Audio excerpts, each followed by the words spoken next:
Hello friends, welcome back to my channel. ನೀವು ಇನ್ನೂ ಹೊಸದಾಗಿ ಚಾನಲ್ ನೋಡ್ತೀರಿ, ಪ್ಲೀಸ್ ಸಬ್ಸ್ಕ್ರೈಬ್ ಆಗಿ ಮತ್ತು ಪಕ್ಕದಲ್ಲಿರೋ ಬೆಲ್ ಐಕನ್ನ ಕೂಡ ಪ್ರೆಸ್ ಮಾಡಿ. ಯಾಕಂತ ಎಲ್ಲ ವಿಡಿಯೋ ನೋಟಿಫಿಕೇಶನ್ ನಿಮಗೆ ಮೊದಲು ಬಂದು ತಲುಪುತ್ತೆ ಅಂತ ಹೇಳ್ತಾ ವಿಡಿಯೋಗೆ ಒಂದು ಲೈಕ್ ಕೊಟ್ಟು ಸಪೋರ್ಟ್ ಮಾಡಿ. ಆಸ್ತಿಗಳ ಹಂಚಿಕೆಗೆ ಸಂಬಂಧಪಟ್ಟಂತೆ ಭಾರತ ಸರ್ಕಾರ ಹಲವಾರು ನಿಯಮಗಳನ್ನು ಜಾರಿಗೆ ಮಾಡಿದ್ದಾರೆ. ಸರ್ಕಾರ ತಂದಿರುವ ನಿಯಮಗಳ ಪ್ರಕಾರ ಗಂಡಿಗೆ ಆಸ್ತಿಯಲ್ಲಿ ಎಷ್ಟು ಹಕ್ಕಿದೆಯೋ ಹೆಣ್ಣಿಗೂ ಕೂಡ ಅಷ್ಟೇ ಹಕ್ಕಿದೆ ಎಂದು ಹೇಳಿದ್ದಾರೆ. ಸ್ನೇಹಿತರೆ, ತಂದೆ ತಾಯಿ ಅಥವಾ ಪಿತ್ರಾರ್ಜಿತ ಆಸ್ತಿಯಲ್ಲಿ ಯಾವುದಾದರೂ ಸರಿ ಹೆಣ್ಣಿಗೂ ಕೂಡ ಸಮಾನ ಹಕ್ಕಿದೆ.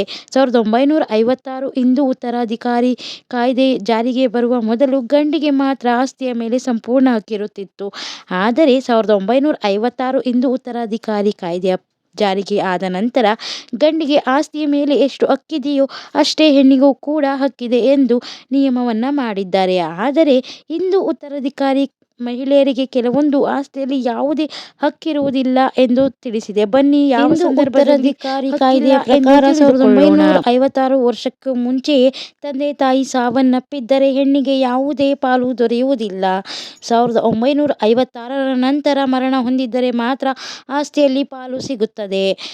ಎರಡನೆಯದಾಗಿ 2005ರಲ್ಲಿ ಕಾಯ್ದೆಯಲ್ಲಿ ಹಲವಾರು ಬದಲಾವಣೆಯನ್ನು ಮಾಡಲಾಗಿದೆ.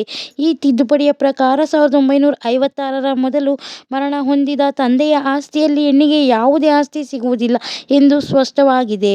ಹಾಗೆಯೇ ತಂದೆ ತಾಯಿ ಪಿತ್ರಾರ್ಜಿತ ಆಸ್ತಿಯಲ್ಲಿ ಪಾಲು ಕೇಳುವ ಮೊದಲು 1956ರ ಹಿಂದೂ